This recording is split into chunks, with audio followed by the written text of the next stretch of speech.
ಮೊದಲನೇದಾಗಿ ಅರವಿಂದ್ ಅವರು ನನ್ನ ವಕೀಲರು ಅಂತ ಕರೀತಾರೆ. ನಾನು ವಕೀಲರಲ್ಲ, I am not advocate by profession. ತುಂಬ ಕೇಸ್ ಹಾಕ್ಸ್ಕೊಂಡಿರೋದಕ್ಕೆ ನನ್ನನ್ನು ವಕೀಲರು ಅಂತಾರೆ. 2020ಕ್ಕೆ ಏನು ಕರ್ನಾಟಕದ ಡ್ರಗ್ಸ್ ಸ್ಕ್ಯಾಂಡಲ್ ಎಕ್ಸ್ಪೋಸ್ ಆದಾಗ ನಮ್ಮ ಅದು ಹಿಂದೆ 2017 ಕಂಪ್ಲೇಂಟನ್ನು ಇಟ್ಕೊಂಡು CCB ಮತ್ತು NCB ಅವರು ಏನು ಕರ್ನಾಟಕದಲ್ಲಿ ಒಂದು ಮೋರ್ ದೆನ್ 120 ಪೀಪಲ್ಗೆ ನೋಟಿಸ್ ಕೊಟ್ಟು ಡ್ರಗ್ಸ್ ಕನ್ಸಂಪ್ಷನ್ಗೆ ಹಾವಳಿಯಾಗಿ what is famously called as drugs scandal expose of 2020, ಅದರ ಕಥಾನಾಯಕನೇ ಎಲ್ಲೋ ಒಂದು ಕಡೆ ಈ ಪಿಕ್ಚರಲ್ಲಿ ಬಂದು ಹೋಗುತ್ತೆ. ನನಗೆ ಅರುಣ್ ಅವ್ರು ಬಂದು ಈ ಪಿಕ್ಚರ್ ಹೇಳಿದಾಗ ನಾನು ಆ್ಯಸ್ ಅ ಸೋಷಲ್ ಆ್ಯಕ್ಟಿವಿಸ್ಟ್ ಏನು ಮಾಡಿದ್ನೋ ಅದರ ತದ್ವಿರೋಧವಾಗಿ ಒಂದು ಪಿಕ್ಚರ್ ಇತ್ತು. ಯಾಕೆಂದರೆ ನಾನು ಹೇಳೋದು ವೇದಾಂತ ಮನೆಯಲ್ಲಿ ರಾಕ್ಷಸರನ್ನು ಸಾಕಿದ್ದೆ, ನನ್ನ ಮಗಳೇ ನನ್ನ ಹಾದಿ ತಪ್ಪು ಹೋಗಿರ್ತಾಳೆ, ಅದರದ್ದೇ ಕಥಾನಾಯಕ. ಈ ಸ್ಟೋರಿ ಡ್ರಗ್ ಸ್ಕ್ಯಾಂಡಲಲ್ಲಿ ಬಂದು ಹೋಗಿರ್ತಕ್ಕಂಥ ಸ್ಟೋರಿ ನಮಗೆ ಅನುಭವ ಆಗಿದೆ. ಅನೇಕ ನಟರು ನಟಿಯರು ಹೇಗೆ ಒಂದು ಡ್ರಗ್ ಸ್ಕ್ಯಾಂಡಲ್ಗೆ ಸಿಕ್ಕಾಕೊಂಡು ಡ್ರಗ್ಗಿನ ಮೋಜಿನ ಬಲೆಗೆ ಸಿಕ್ಕಾಕೊಂಡು ಕೊನೆಗೆ ನೇನಿಗೂ ಶರಣಾಗಿದ್ದಾರೆ. ಅದರ ಒಂದು ಕಥಾನಾಯಕ, ಅದರ ಒಂದು ಎಲೆಯನ್ನು ನನಗೆ ಅರುಣ್ ಎಕ್ಸ್ಪ್ಲೇನ್ ಮಾಡಿದಾಗ will it not damage my image ಅಂತ ಹೇಳಿದಾಗ ಅವರ ಕೊಟ್ಟ ಎಕ್ಸ್ಪ್ಲನೇಷನ್ನು ಅವರು ನನಗೆ ಸಮಜಾಯಿಸಿ ಕೊಟ್ಟಿದ್ದೆ. ಇವತ್ತು ನಾನು ಈ ಚಿತ್ರದಲ್ಲಿ ಒಬ್ಬ ಪೋಷಕ ನಟನಾಗಿ ಕಾಣಿಸ್ಕೊಂಡಿದ್ದೇನೆ.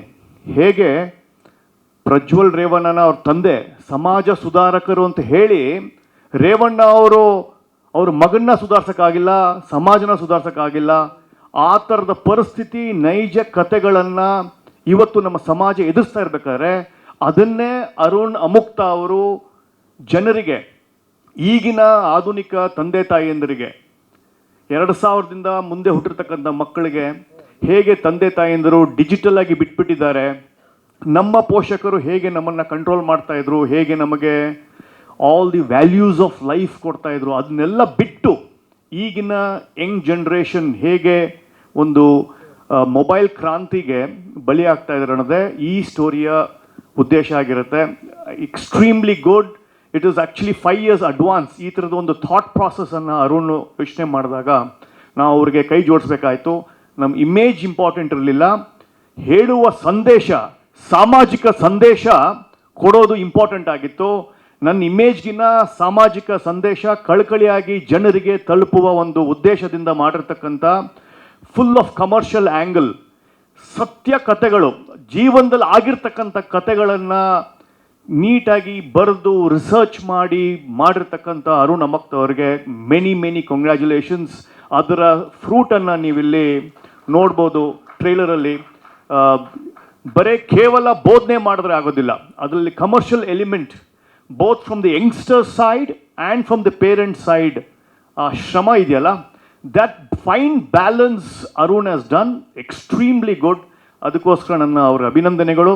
ಈ ಪಿಕ್ಚರನ್ನು ಒಪ್ಪಿ ಕೇಳಿದಷ್ಟು ದುಡ್ಡನ್ನು ಕೊಟ್ಟಿರ್ತಕ್ಕಂಥ ನಮ್ಮ ಕುಕ್ಕೆ ಸುಬ್ರಹ್ಮಣ್ಯ ಆಗಿರ್ಬೋದು, ಗೌಡ್ರಾಗಿರ್ಬೋದು, ಹೀಗೆ ಶಿವಲಿಂಗೇಗೌಡರಾಗಿರ್ಬೋದು, ಅದಕ್ಕೆ ಒಂದು ಫ್ರೀ ಫ್ಲೋ ಕೊಟ್ಟು ಒಂದು ಸೂಪರ್ ಮೂವಿ ಮಾಡಿ, ಅಲ್ಲದೆ ಅರುಣ್ ಇರ್ತಕ್ಕಂಥದ್ದು ಇಟ್ಸ್ ಜಸ್ಟ್ ಪ್ರೊಡ್ಯೂಸರ್ದು ದುಡ್ಡು ಒಂದೇ ಅಲ್ಲ, ಅವರಿಗೆ ಬಿಸ್ನೆಸ್ ತಂದು ಕೊಡುವ ಒಂದು ಏನು ಉದ್ದೇಶ ಮಾಡಿದಾರಲ್ಲ, he might have taken support from me for something else, ಅದು ಡಿಸ್ಟ್ರಿಬ್ಯೂಷನ್ ಹೇಗಿರ್ಬೋದು, ಸ್ಯಾಟಲೈಟ್ ಎಲ್ಲ, ಬಟ್ ಅವರೇ ಸಿಂಗಲ್ ಹ್ಯಾಂಡೆಡ್ ಆಗಿ ಈ ಬಿಸ್ನೆಸ್ ಮಾಡಿ ಅವರ ಇನ್ವೆಸ್ಟ್ಮೆಂಟಿಗೆ.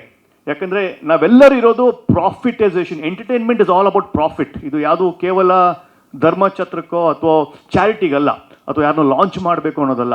It's all about profit. Entertainment is all about profit.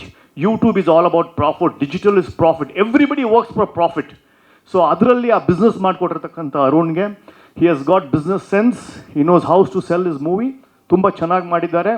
ಇದು ನನ್ನ ಒಂದು ಲೈಫ್ ಟೈಮಲ್ಲಿ ನನಗೆ ಒಂದು ಪಿಕ್ಚರನ್ನು ಕೊಟ್ಟು, ಅನೇಕ ಪಿಕ್ಚರ್ಗಳಿಗೆ ನನ್ನನ್ನು ಕರ್ಕೊತಾ ಇದ್ರು, ಬಟ್ ನಮ್ಮ ಅನೇಕ ವ್ಯವಹಾರಗಳು CC ಆಗಿರ್ಬೋದು, ಡಬ್ಬಿಂಗ್ ಆಗಿರ್ಬೋದು, ಚೇಂಬರ್ ನಮ್ಮನ್ನು ದೂರ ಮಾಡಿತ್ತು. ಬಟ್ ಅದನ್ನು ಮೀರಿ ಎಲ್ಲವನ್ನೂ ತಳ್ಳಿ ಹಾಕಿ ನಮಗೆ ಅವಕಾಶ ಮಾಡಿಕೊಟ್ಟಂಥ ಅರುಣ್ ಅವ್ರಿಗೆ many congratulations and you have done a wonderful job. Thank you very much.